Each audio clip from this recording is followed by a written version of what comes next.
नमस्ते, मैं doctor Shamna.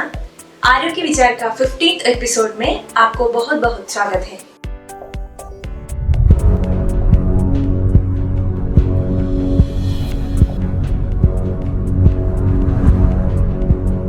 Shri Babu Singh Jaisingh Ayurvedic medical college and hospital द्वारा प्रस्तुत किया इस कार्यक्रम आरोग्य विचार आप सबका जागरूकता के लिए बनाया गया है। आज हम डिस्कस करने वाला एक महत्वपूर्ण विषय है COPD यानी क्रोनिक ऑब्स्ट्रक्टिव पल्मोनरी डिसीज। ये फेफड़ों का एक खतरनाक बीमारी है। विश्व स्वास्थ्य संगठन यानी WHO के मुताबिक COPD लोग भर मौत का चौथा प्रमुख कारण है। हिंदुस्तान COPD के मामले में दुनिया की राजधानी है यानी वर्ल्ड कैपिटल। डराने की बात यह है कि 99 लोगों को जानते भी नहीं है COPD असल में क्या है। फेफड़ों की इस बीमारी के बारे में लोगों को जानकारी देने के लिए नवंबर महीने के तीसरे बुधवार को विश्व COPD दिवस मनाया जाता है। इसलिए लोगों तक इसका जानकारी देना बहुत जरूरी है। आइए इस बीमारी के बारे में विस्तार से जानते हैं और समझते हैं कि इससे बचाव कैसे किया जा सकता है। तो इस विषय के ऊपर चर्चा करने के लिए हमारे साथ है रोग निदान एवं विकृति विज्ञान विभाग का professor and HOD doctor Shravani Das madam. नमस्ते मैम, आपको इस प्रोग्राम में बहुत बहुत स्वागत। तो सबसे पहले जानते हैं कि COPD क्या होता है। COPD मतलब क्रोनिक ऑब्स्ट्रक्टिव पल्मोनरी डिजीजेस। ये फेफड़े का बीमारी है। ये क्रोनिक डिजीज है। इसमें क्रोनिक डिजीज मतलब स्थायी बीमारी है।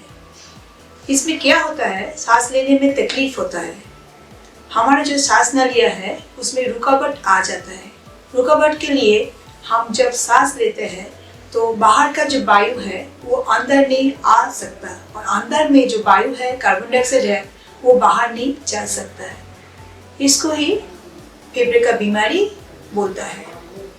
यही COPD है। हम किसी को COPD है तो कौन कौन सी लक्षण हो सकता है उनको? COPD होने से सांस लेने में तकलीफ होगा और खांसी होगा। कभी कभी खांसी के साथ कफ भी निकलता है इसमें और छाती में भारीपन जैसा महसूस होगा। हम कौन कौन सी कारण से COPD हो सकता है? COPD का बहुत सारे कारण हैं। उसमें एक मुख्य कारण है धूम्रपान करना। धूम्रपान से COPD हो सकता है।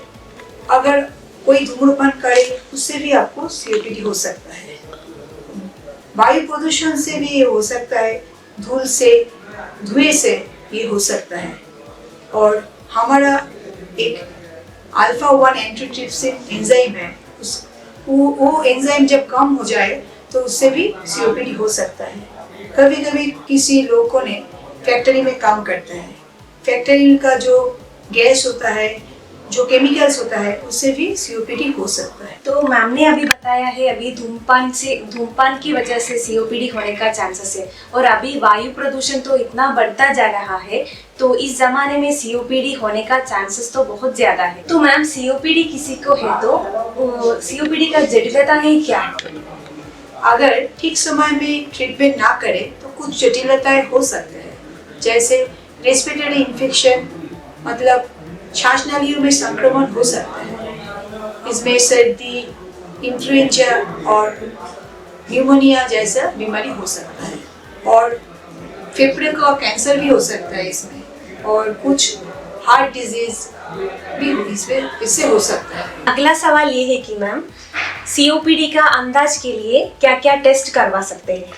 COPD का अंदाज के लिए बहुत सारे टेस्ट है। उसमें स्पायरोमेट्री ज़्यादा इम्पोर्टेंट है क्योंकि इससे आपको पता चला जाएगा जो आपको फेफड़ों का कंडीशन क्या है, अच्छी तरह से काम कर रहा है क्या नहीं कर रहा है, इससे मालूम पड़ जाएगा। और इसके अलावा छाती का एक्सरे भी कर सकेंगे और छाती का एक्सरे ज़रूरत पड़े तो CT स्कैन भी करना पड़ेगा और ज़रूरत पड़े तो खून का इलाज भी करना पड़ेगा। अगर आपको इन्फेक्शन हो तो खून का इलाज करना पड़ेगा। चेस्ट में इन्फेक्शन हो तो खून का इलाज भी करना पड़ेगा। ठीक है मैम, ये अभी बताइए कि COPD को रोका जा सकते हैं क्या? COPD को अगर COPD हुआ किसी को तो पहले से कुछ ट्रीटमेंट शुरू किया जाए तो उसको रोका जा सकता है। कुछ प्रिवेंटिव मेथड्स है, जैसे आपको स्मोकिंग हैबिट है किसी को तो उसको छोड़ना पड़ेगा, स्मोकिंग हैबिट है तो छोड़ना पड़ेगा। वायु प्रदूषण है उससे बचना पड़ेगा, उसके लिए ज़रूरत पड़े तो आपको मास्क यूज़ करना पड़ेगा। और इसके अलावा थोड़ा कुछ एक्सरसाइज जैसे प्राणायाम, वॉकिंग, ऐसा कुछ एक्सरसाइज भी करना पड़ेगा। कुछ वैक्सीन है, इन्फ्लुएंजा वैक्सीन, ऐसा कुछ वैक्सीन है, ज़रूरत पड़े तो उसको भी लेना पड़ेगा।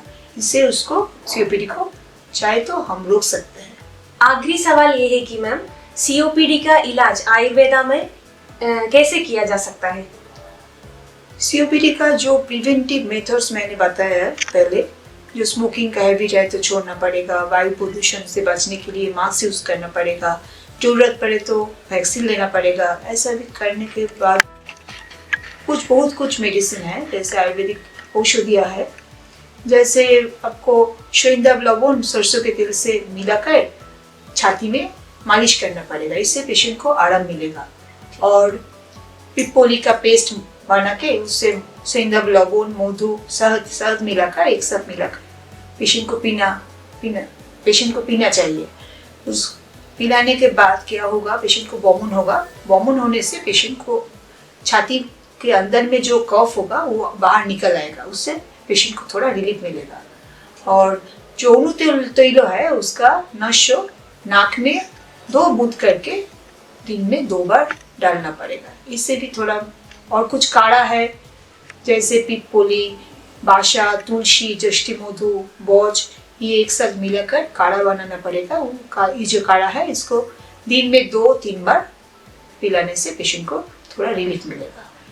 इससे अलावा बहुत सारे मेडिसिन है, शास्त्रीय औषध है, आयुर्वेदिक औषधियाँ है, जैसे नारदीय लक्ष्मी विलास रस, महालक्ष्मी विलास रस, शासकाची दमनी रस, चौबनप्राशा बासा बोले हो, और कोल्टिगरी बोले हो, ऐसा बहुत सारे, तालीशाली चूर्णा, ऐसा बहुत सारे शास्त्रीय औषध है जिससे भी पेशेंट को आराम मिलेगा। लेकिन ये पेशेंट खुद नहीं ट्रीटमेंट करना चाहिए, पेशेंट को खुद नहीं ट्रीटमेंट करना चाहिए, उसको फिजिशियन का पास आना पड़ेगा, वो जो एडवाइस देगा उसको फॉलो करना पड़ेगा। तो आज हमने इतना महत्वपूर्ण विषय के ऊपर चर्चा किया है। तो COPD क्या है, COPD का लक्षण क्या है, ये सब आपको पता चल गया होगा। तो आप किसी को COPD का लक्षण महसूस हो तो हमारा हॉस्पिटल में आपको कभी भी आ सकता है, यहाँ पे उसका अंदाज भी अवेलेबल है आपको। आज का ज़माने में इतना वायु प्रदूषण तो बढ़ रहा है, तो उसके लिए आपको COPD से रोकने के लिए, स्वस्थ रहने के लिए क्या क्या कर सकता है वो भी मैम ने बताया है हमको। प्राणायाम वगैरह आपको घर पे ही कर सकते हैं, और घर से क्या क्या दवा लेना पड़ेगा हमारा जो फेफड़े का स्वास्थ्य के लिए, वो भी मैम ने बताया है। तो हमको मैम ने इतना अच्छे तरह से COPD के बारे में बताया है, तो बहुत बहुत धन्यवाद है मैम। तो आपको कोई बीमारी है तो हमारा श्री बाबू सिंह जयसिंह आयुर्वेदिक कॉलेज का हॉस्पिटल में आ जाइए। यहाँ पे सभी विभाग का डॉक्टर्स उपलब्ध है आपका सेवा करने के लिए। तो कोई भी बीमारी है तो आपको हमारा श्री बाबू सिंह जयसिंह आयुर्वेदिक मेडिकल कॉलेज का हॉस्पिटल में आ सकता है। यहाँ पे जो स्पेशलिस्ट OPDs में जो डॉक्टर्स को आपको दिखा सकता है। आज के लिए इतना है, और अगला एपिसोड में एक नया टॉपिक लेके एक नया मेहमान के साथ हम आएंगे। तब तक स्वच्छ रहिए, स्वस्थ रहिए। धन्यवाद।